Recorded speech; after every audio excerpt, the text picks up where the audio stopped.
asalaamu calaykum waraxmatullaahi tacaala wabarakaatu. kulanti wacaana wanaagsan dhegeystayaal iyo daawadayaal idilhantiinba kusoo dhawaada warbixin ku saabsan jasiiradda laamo.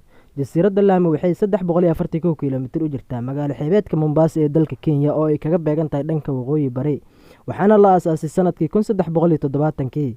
waxay u dhowdahay magaalada Mukawa. Laamo waa jasiirad aad u qurux badan oo ay kumanaan qof sanadkii u dalxiis tagaan. dhaqaale badan ayaana ka soo gala dalka Kenya. waxay leedahay xeeb aad u qurux badan oo degan, goobo taariikhi ah, jawi aad u macaan, dalxiisayaashuna ay jecel yihiin, daafaha dunidana looga yimaado sanad kasta. kuwa dalka Kenya qudhoodana ay u dalxiis tagaan. haddaba waqti xaadirkan waxaa Laamo xukuumad dalka Kenya, waxayna ku beegan tahay xuduud badeedka ay isku haystaan Soomaaliya iyo Kenya.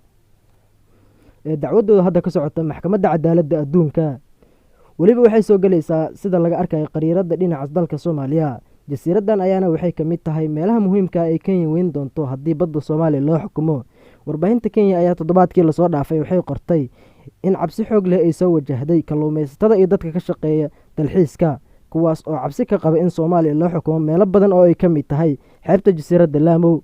dowladda Kenya oo marmarsiyo badan samaysay ayaa diiday inay soo xaadirto maxkamadda ICJ oo dhageysanaysa kiiska badda ee kala dhexeeya Soomaaliya iyo daawadayaal. halkaas ayayna inooga eg tahay warbixintii ku saabsaneed jasiiradda Laamo. fadlan haddii aad nagu cusub tahay channelka subscribe rukumo asxaabtaada la wadaag siina sheer garee.